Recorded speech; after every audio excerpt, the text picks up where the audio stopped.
Bonjour à tous, nous sommes Claire et Marius, un couple de nomades digitaux. Nous voyageons toute l'année, tout en travaillant. Nous avons créé ce podcast pour vous aider à vous lancer dans cette voie et à trouver l'activité qui vous permettra d'accéder à cette liberté.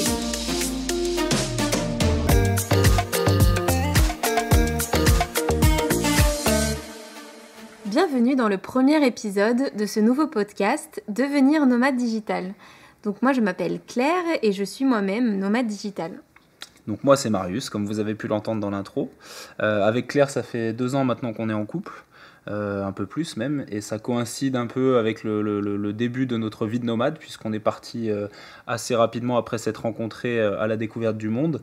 Et voilà, donc on va d'abord commencer par vous expliquer ce que c'est qu'un nomade.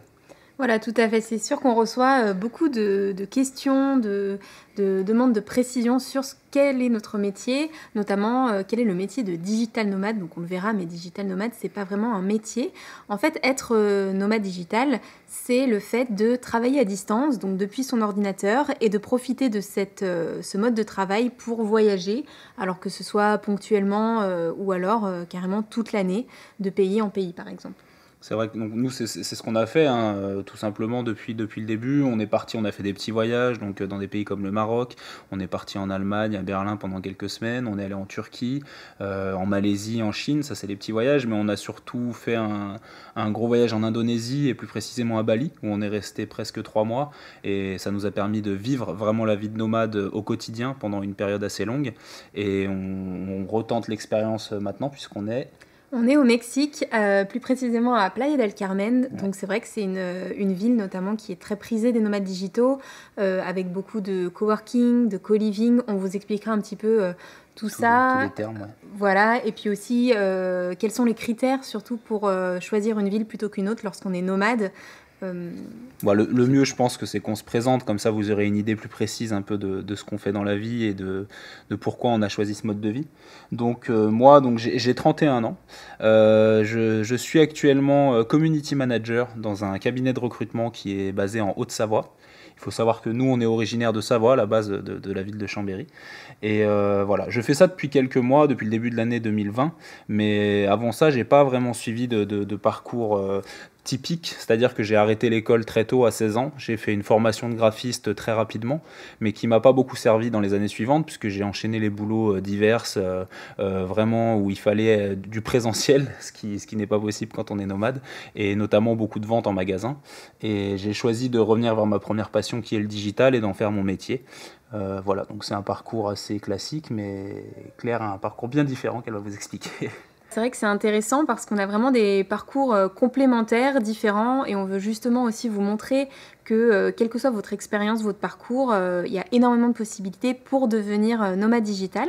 Donc pour ma part, je suis aussi salariée dans une start-up, donc en CDI, c'est une start-up française, et je suis responsable communication, marketing, donc je m'occupe de tout ce qui est partenariat, influence, télé, relations presse, etc.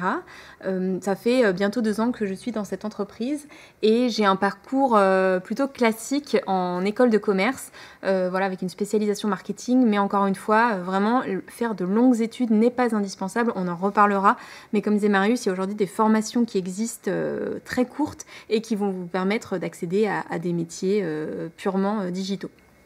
Donc c'est essentiellement autour de ce thème-là que notre podcast va se diriger, c'est-à-dire comment devenir digital nomade.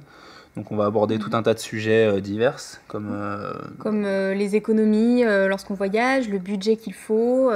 Comment choisir ses destinations. Voilà, exactement. Vas-y. Comment s'organiser, comment organiser une journée type aussi de travail, en prenant en compte par exemple le décalage horaire, comme c'est le cas en ce moment au Mexique. Ouais, on a 6 heures de moins sur la France. Et puis quels critères aussi il faut bien prendre en compte effectivement quand on choisit ses hôtels, quand on choisit l'emplacement dans lequel on va rester. Voilà, il y a vraiment beaucoup de choses, beaucoup de petits détails qu'on pense secondaires et qui en fait sont hyper importants pour mener une vie de nomade voilà, ouais. Comme il se doit.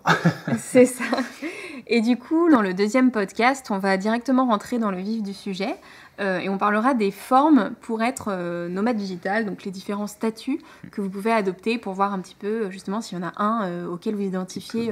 Qui peut vous correspondre, c'est clair. Voilà, plus que l'autre, ouais. Donc on vous remercie de nous avoir écoutés dans ce premier épisode. Merci et puis beaucoup, oui. on vous dit à très vite, sachant que normalement il y aura un épisode par semaine. Et on va s'y tenir, vu le nombre de sujets qu'on a abordés, ça va être facile. C'est un sujet vaste. Allez, bonne soirée ou bonne journée en fonction de l'endroit où vous êtes. À bientôt.